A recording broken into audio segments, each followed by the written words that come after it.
وتعبده وصل على سيدنا ومولانا محمد كما تعبده.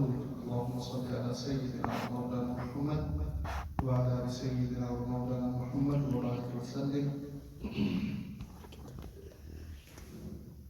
ڈاکٹر صاحب سے غربت کے حوالے سے یہ دوہرا اعزاز اور خوشی ہے کہ ہمارے دو بھتیجے، ایک بچے نے قرآن کریم حفظ کیا اور ایک بچے نے قرآن کریم نازلہ مکمل کیا. ایک پہلو تو یوں کہ ہمارا جامعہ عبداللہ بن عمر رحیمیہ ہماری مادر علمی ہے، ہم نے بھی یوں ہی پڑھا. استاد جی کے اس گلشن سے کوئی بھی بچہ پڑھے تو نہ صرف خوشی ہوتی ہے بلکہ وہ جذباتی بھی کرتا ہے. اور اس پہلو پر دوہری خوشی ہے کہ ڈاکٹر صاحب الحمدللہ ہمارے مستقل یہاں کے نمازی ہیں، اور چونکہ ایک سلسلے سے جیسے میں بھی دیکھ رہا ہوں ڈاکٹر فرحان کاشف صاحب کے حوالے سے کچھ احباب تشریف لائے، تو تقوی کے حوالے سے، الہیت کے حوالے سے میں سب دعاؤں کو کہتا رہتا ہوں، ان کو بھی لوگوں کو بھی. تو ڈاکٹر صاحب کے گھر والے اہلیہ محترمہ والدہ مائدہ سبھی مبارکباد کے مستحق ہیں کہ اللہ کریم نے یہ تاج آج ان کے لیے تیار کیا.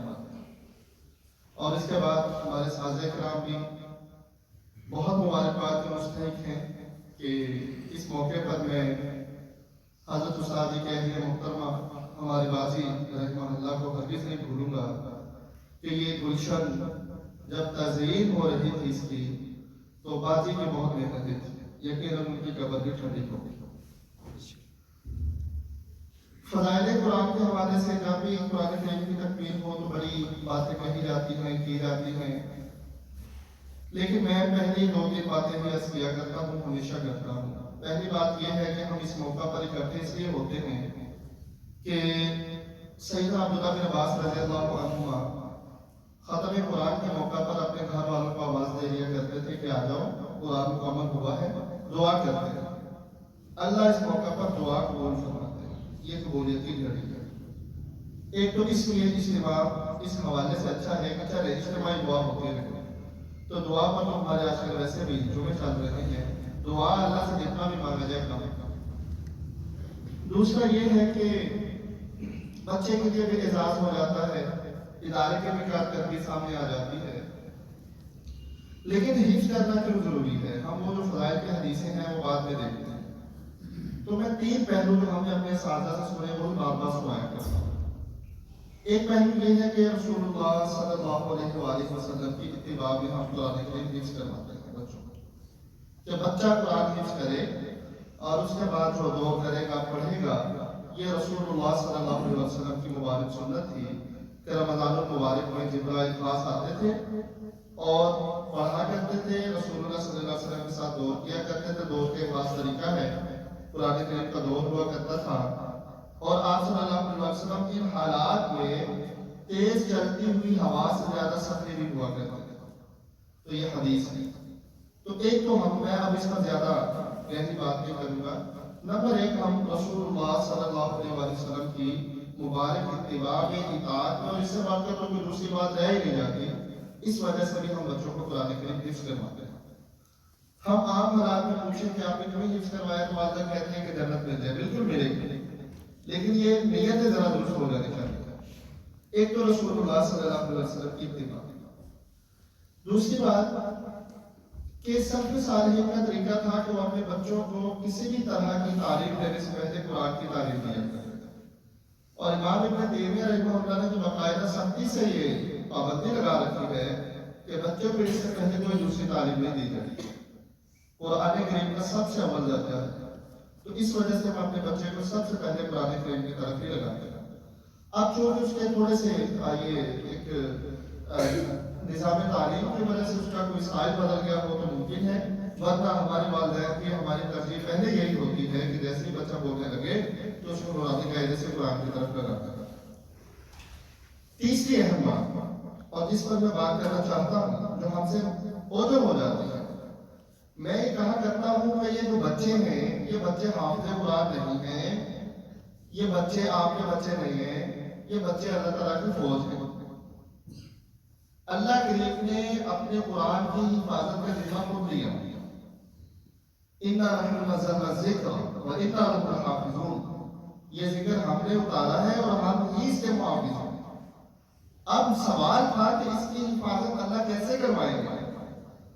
تو اللہ نے یہ والا ذکر ان لوگوں کے اندر پہلی دفعہ اتارا کہ جن کا حافظہ سب سے زیادہ مضبوط تھا. اور اتنا مضبوط تھا کہ اگر ان کے پاس ایک تلوار ہے تو وہ تلوار کہاں سے آئی تھی ان کو یاد ہے. اور یہ تلوار پہلے تلوار تھی یا نیزہ تھا؟ جی پہلے نیزہ تھا، پھر اس کو ڈھال کر بنایا گیا. اس وقت اس نیزے کا نام کیا تھا؟ اس سے پہلے یہ کیا تھا؟ اس وقت اس کا نام کیا تھا؟ کتنے میں خریدی تھی؟ کہاں سے خریدی تھی؟ 7 جگہ اس کی پراپرٹی چینج ہو جاتی تھی تب تک ان کو وہ چیزیں یاد ہوتی تھی. حافظہ وزن پتہ. اب اس پر تو اگر ہم عربی ادب کی طرف جائیں تو ہمیں بڑی واضح باتیں ملتی ہیں.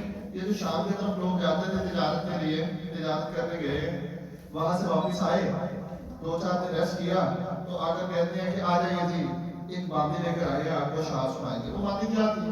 وہ عربی اور نسل خاتون ہوتی تھی اور اس کو بلا مبالغہ ہزاروں اشعار قصیدے یاد ہوتے تھے. اب انہوں نے اونٹ کو ذبح کرنا ہے، بھولے جانا ہے، کھائے جانا ہے، ساری رات اس کا اشعار سناتے رہنا. یہ ان کی کیفیات ہوا کرتے تھے. اب ان حالات میں اللہ کریم نے کس قوم سے قرآن کریم کی حفاظت کا جو کام دیا، اللہ نے وہ اس حافظے کے ذریعے سے دیا. رسول اللہ صلی اللہ علیہ وسلم کے پورے عہد میں قرآن کریم لکھا ضرور کیا. مسجد نبوی کے اندر ایک صندوق پڑا تھا جس میں ترتیب سے قرآن کریم موجود تھا، لیکن مسائل نہیں تھے کہ اس کی باقاعدہ مصحف اور کتابیں بنتی. اور اس وقت یہ والے ذہن تھے کہ اللہ کریم نے ان سے وہ کام حفاظت کر دیا. بعد ازاں جب سیدنا صدیق اکبر رضی اللہ عنہ کے زمانے میں جنگ یمامہ ہوتی ہے، ہم نے چونکہ میرے جمعے کے احباب بڑے بزرگ رہتے ہیں، ہم نے واقعات بڑی دفعہ یہاں ذکر کیے. صرف اشارت کرتا ہوں کہ سیدنا صدیق اکبر رضی اللہ عنہ کے عہد میں جب جنگ یمامہ ہوتی ہے اور اس میں 800 کے قریب حفاظ یا قرآن پڑھنے والے شہید ہو جاتے ہیں، تو سیدنا عمر رضی اللہ عنہ بار بار آ کر کہتے ہیں کہ امیر المومنین قرآن لکھوا لیں، قرآن لکھوا لیں. اس کا یہ مطلب تھا کہ یہاں جو قرآن ہے حفاظت کا ذریعہ وہ ختم ہو رہا ہے. اگر یہ الفاظ شہید ہوتے رہے تو قرآن بعد میں محفوظ نہیں رہے گا. تو سیدنا صدیق اکبر کہتے ہیں کہ میرے ذہن میں یہ بات آئی نہیں رہی تھی. بالآخر انہوں نے بار بار متوجہ کرنے پر اللہ نے مجھے شرح صدر دیا. میں نے وہ بات مان لی جو اللہ نے عمر کے دل میں ڈالی تھی. چنانچہ زید بن ثابت کو پیغام لکھا کہ آ جائیے آ کر قرآن لکھیے. زید نے جواب دیا کہ آپ کو کام رسول اللہ نے لکھی، آپ کیوں کر رہے ہیں؟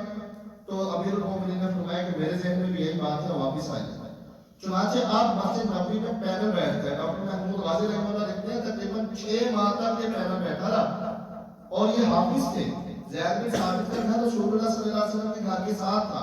ہم نے یہاں شمائل ترمذی میں بھی یہ حدیث پڑھی.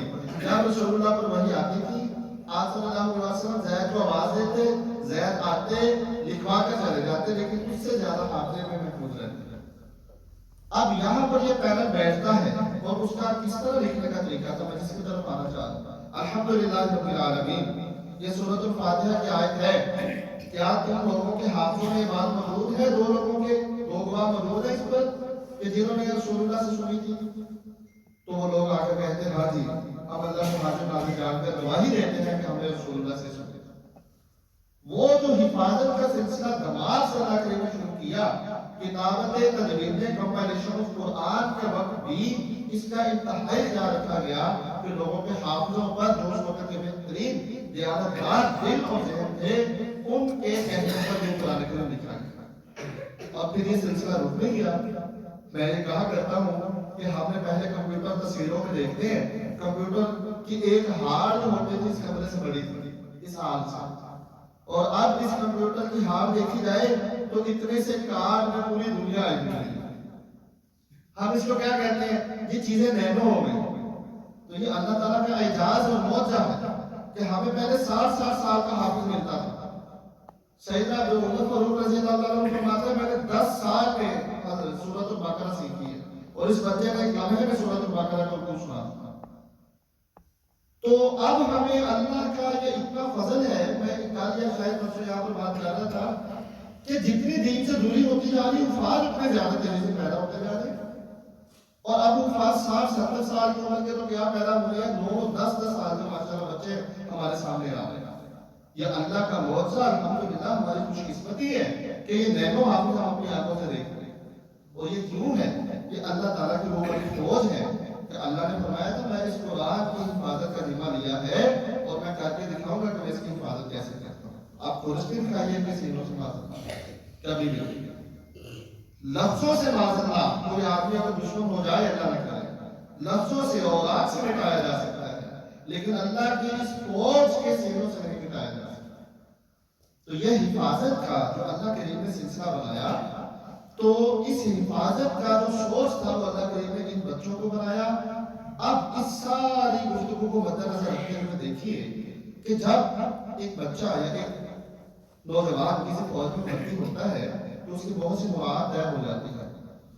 مثلا میں یہ مثال دیا کرتا ہوں، جب ایک بچہ کسی فوج میں جاتا ہے، پاک آرمی میں چلا گیا، وہ کچھ دن تک وہاں ان کی تربیت لیتا ہے، ٹریننگ لیتا ہے، تعلیم لیتا ہے، پھر ان کی ایک خاص پاسنگ آؤٹ ہوتی ہے، تمام گھر والوں کو بلایا جاتا ہے، اس کو ایک خاص لباس پہنایا جاتا ہے، وہ ایک خاص جگہ میں آتا ہوا پریڈ کرتا ہوا آتا ہے، سب کو سلام کر کے جاتا ہے، اور گورنمنٹ دکھاتی ہے کہ یہ ہمارے وہ نوجوان ہیں جن کو ہم نے تیار کیا، اب ان کی اتنی تنخواہ، ان کی یہ مواد، ان کے یہ اعزاز اور وغیرہ وغیرہ وغیرہ۔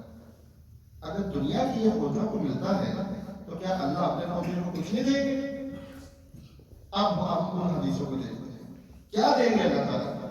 اللہ تعالیٰ فرماتے ہیں کہ جو حافظ ہیں، من سلکا طریقا فی طلب العلم، جو شخص کسی ایسے راستے پر چلا کہ اس میں علم کی تلاش کرے، یعنی اللہ کو پہچانے، تو وہ جنت کے طریقوں میں سے ایک طریقے پر چلے گا۔ پھر اللہ تعالیٰ فرماتے ہیں کہ میں ایسے چلنے والے کے پاؤں کے نیچے پر بچھا دوں گا، فرشتے پر بچھا دوں گا۔ یہ کیا ہے؟ اس فوجی کا بالکل وہی اعزاز ہے، اللہ کا فوجی۔ پھر اس کے بعد دنیاوی اعزاز الگ، ان کو ہم الگ سے دیکھ سکتے ہیں، اخروی اعزاز الگ ہے جن کو ہم الگ سے دیکھ سکتے ہیں۔ لیکن اس کے ساتھ ساتھ فوجیوں کو بھی قسمیں ہیں۔ ایک فوجی وہ ہے جس میں صرف لفظوں کا محافظ ہے، ایک فوجی وہ ہے جس میں معنی کا بھی محافظ ہے، ایک فوجی وہ ہے جو اس سے اوپر اس کے جتنے بھی اجتہادی رستے بھی موجود ہیں ان کا محافظ ہے۔ تو جیسے جیسے اس بچے کا قرآن کریم کے ساتھ تعلق زیادہ مضبوط سے مضبوط تر ہوتا جائے گا، گویا اللہ نے اس کو جو اپنے کلام کی حفاظت کے لیے چن لیا ہے، اللہ اس کی اپ گریڈیشن کرتے جائیں گے اور اس کے درجات بلند سے بلندر ہوتے جائیں گے۔ تو یہ تین باتیں ذہن میں رکھنی چاہیے کہ نمبر ایک، ہم بچے کو قرآن اس لیے حفظ کرواتے ہیں کہ یہ بچہ رسول اللہ صلی اللہ علیہ وسلم کی اتباع کے مطابق قرآن کریم حفظ کرے یا نمبر دو، اس لیے بھی ہم حفظ کرواتے ہیں کہ سلف صالحین نے ہمیں سکھلایا کہ بچے کی تعلیم میں سب سے پہلا حق قرآن کا ہے۔ نمبر تین، اس لیے بھی کرواتے ہیں کہ اب نبی کوئی نہیں آنا، ختم نبوت کے صدقے اس امت پر جو ذمہ داریاں آئیں ان میں سے ایک ذمہ داری یہ بھی ہے کہ اللہ نے اس حفاظت جو کتاب کی حفاظت کا ذمہ کو دیا، اللہ نے اس امت سے ہی وہ حفاظت کروانی ہے جس طرح اس وقت عرب سے کروائی تھی۔ اب پوری امت میں قرآن پھیل گیا، اب اسی ایک جگہ پر چلے جائیے۔ ہم جب بچوں کو تدریج قرآن پڑھاتے ہیں تو میں کہا کرتا ہوں کہ سائی بال کی 10,000 مسجدوں میں سے ایک مسجد کے ایک امام کے ایک لمحے کی قرات ایسی دکھا دیں کہ جس میں اس نے الحمدللہ کی جگہ الحمدللہ کہا۔ کبھی بھی نہیں کہیں گے۔ آپ اپنے موبائل کھولیے، اس کے اندر پلے سٹور میں اپنا آئی فون کھول لیں تو اس کے اندر اتنی اپلیکیشن ہے قرآن کریم کی، کوئی ایک قرآن کریم معذر ایسا دکھا دے کہ الحمد کی جگہ الحمدہ لکھا ہوا ہو۔ دال کا دکھا دے۔ کچھ لوگوں نے ڈالا تھا، کہتے ہیں کہ قادیانیوں نے کچھ قرآن ڈالے تھے تحریف کر کے، ان کی ختم ہوگی ویسے ہی اپروچ ایکسیسیو تک نہیں ہوتی۔ کیا مطلب؟ اس کا الگورتھم ایسا ہے کہ وہ بہت نیچے چلا جاتا ہے، رپورٹ ہوگی ساری۔ یہ عام بات نہیں ہے، یہ اللہ کے فوجی ہے، اللہ نے اتنا بڑے انعامات رکھے ہیں۔ لیکن آخر میں جو ترغیب کی بات ہے وہ یہ ہے کہ ایک بچہ جس وقت پاک آرمی میں گیا، 2-4 سال وہاں سب کچھ سیکھ لیا، تو جب تک تو وہ سیکھتا رہے گا مراد ملتی رہیں گی، اور جب تک وہ ان کے کام آتا رہے گا مراد میسر رہیں گے۔ لیکن ایک آدمی نے 5 سال کیپٹن کی حیثیت میں وہاں ملازمت کی، وہاں سے چھوڑ کر آ گیا، تو کیا آپ کے قرآن ان کے باقی رہیں گے؟ وہ صاحب کا فوجی تو کہلائے گا، لیکن محبت مراعات، وہ اعزازات، وہ عزتیں، وہ اکرامات، وہ سب ختم ہو جائیں گے۔ اس لیے حافظ کے اوپر بڑی ذمہ داری آتی ہے، اور میں کہا کرتا ہوں یہ بچے کی ذمہ داری نہیں ہے، اس کے والد کی ذمہ داری ہے۔ یہ میں نے کہا جملے میں بھی کہا، وہ ذمہ داری یہ ہے کہ اگر آپ نے اپنے بچے کو قرآن کریم کی حفاظت کا حافظ بنا کر اس میدان میں اتار دیا ہے تو خدا معاذ اللہ اس سے اب ہاتھ نہ اٹھائے گا۔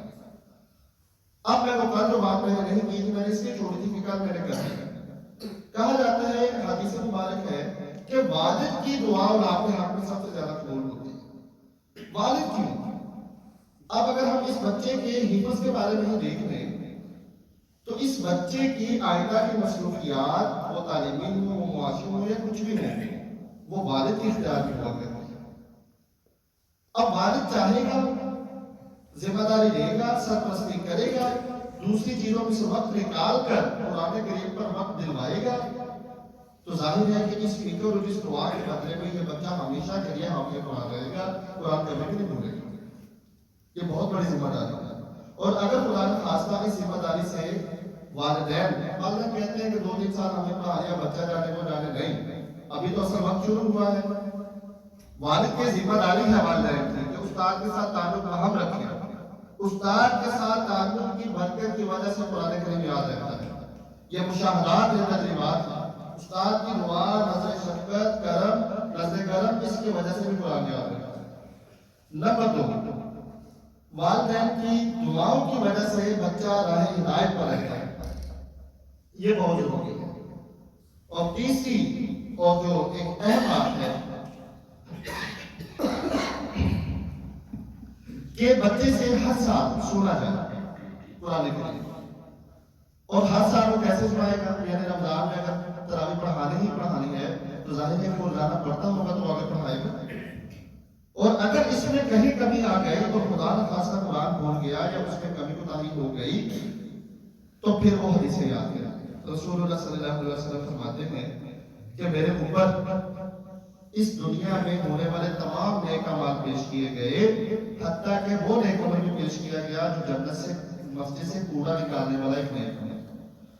پھر آپ صلی اللہ علیہ وسلم نے فرمایا کہ میرے اوپر اس امت کے سب سے برے اعمال پیش کیے گئے، اور میں نے ان تمام برے اعمال میں قرآن کے بھول جانے سے زیادہ برا عمل کوئی نہیں دیکھا۔ یہ فوجی ہے اللہ کے۔ اب وہ جو حدیث ہے کہ قرآن، آپ صلی اللہ علیہ وسلم کے ایک صحابی ایک جہاد کے دوران ایک جگہ خیمہ لگا لیا، جب خیمہ لگایا تو پتہ چلا نیچے مسجد، نیچے ایک قبر ہے، تو قبر میں کوئی آدمی سورۃ الملک پڑھ رہا ہے، تو انہوں نے آ کر بتایا کہ مجھے اس طرح آواز آ رہی ہے، تو آپ صلی اللہ علیہ وسلم نے فرمایا کہ سورۃ الملک قبر میں بھی انسان کو نہیں چھوڑے گی۔ اب اس بچے نے دعا پڑھی، اللہم آنس وحشتی فی قبر، اے اللہ میری قبر میں میری وحشت کو اس قرآن کے ذریعے مانوس کر دیجیے گا، مجھے وہاں ڈر نہ رکھے۔ اسی طرح آگے آئے کہ قرآن کریم قیامت میں آئے گا، آپ صلی اللہ علیہ وسلم نے فرمایا رسول اللہ کا فرمانا سچ ہے، رسول اللہ کا فرمانا میں یہ کہا کرتا ہوں، رسول اللہ نے فرمایا کہ قبر میں نماز نہ پڑھنے کی وجہ سے 70 سانپ آئیں گے، 71 بھی نہیں ہوں گے، 69 بھی نہیں ہوں گے، پورے 70 ہوں گے۔ رسول اللہ کا فرمانا اتنا سچا ہے۔ آپ صلی اللہ علیہ وسلم نے فرمایا کہ قیامت کے دن قرآن آئے گا اور آ کر کہے گا اے اللہ یہ میرا حامل قرآن ہے، اس کو عزت کا لباس پہنانا ہے۔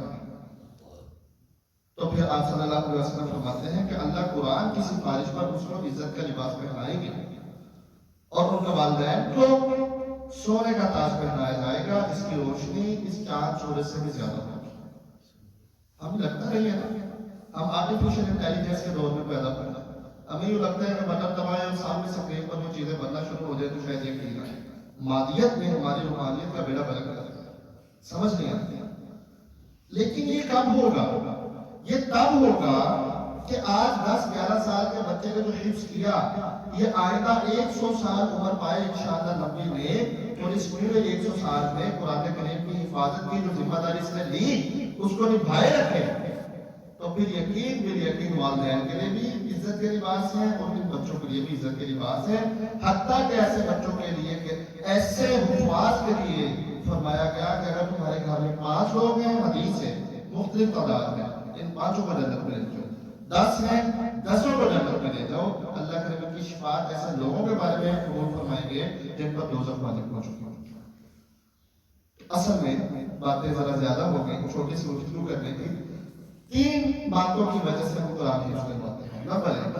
پہلی وجہ یہ ہے رسول اللہ صلی اللہ علیہ وسلم کی اتباع ہونا۔ نمبر 2 سلف صالحین کا طریقہ۔ نمبر 3 یہ بات یاد رکھیے، جب آپ کسی بچے کو قرآن کریم کے حفظ میں ڈالتے ہیں، وہ اللہ تعالیٰ نے آپ پر مہربانی کرم فرمایا کہ اپنے کلام کی حفاظت کے لیے آپ کے گھر سے ایک فوجی اٹھوایا۔ اب اس فوجی کی تا زندگی سرپرستی کیجیے، اس کو کبھی بھی اس حفاظت والے گروہ سے باہر نہ نکلنے دیجیے۔ آپ صلی اللہ علیہ وسلم نے فرمایا کہ بہت سے لوگ آ کر کہتے ہیں کہ میں قرآن بھول گیا، نسیا وہ بھول گیا۔ آپ صلی اللہ علیہ وسلم نے فرمایا کہ ہرگز نہیں بھولا، وہ بھلایا گیا۔ حدیث ہے، انسان قرآن کا کوئی حصہ بھی بھول جائے وہ خود نہیں بھولتا، اللہ اس کو بھلا دیتا ہے۔ وجہ اللہ تعالیٰ اس کا دل دیکھ لیتے ہیں کہ کیا یہ میرے اس کلام کے ساتھ، اس انٹینشن کے ساتھ، اس کمٹمنٹ کے ساتھ جڑا ہوا ہے۔ اگر اللہ کو لگے کہ میری فوج میں رہنے کے قابل نہیں ہے، اللہ تعالیٰ اس سے وہ والا حصہ اٹھا دیتا ہے۔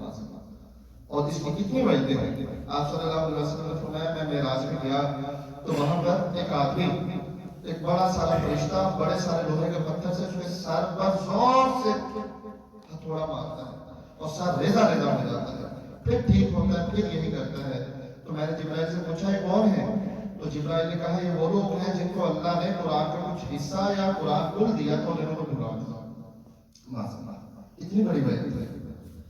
پھر آپ صلی اللہ علیہ وسلم نے فرمایا تعاہدوا علی ھذا القرآن، آؤ اس قرآن پر معاہدہ کر لو۔ اگر اللہ نے تمہیں ایک دفعہ نعمت دے دی ہے پھر اس کے ہو جاؤ۔ کیوں؟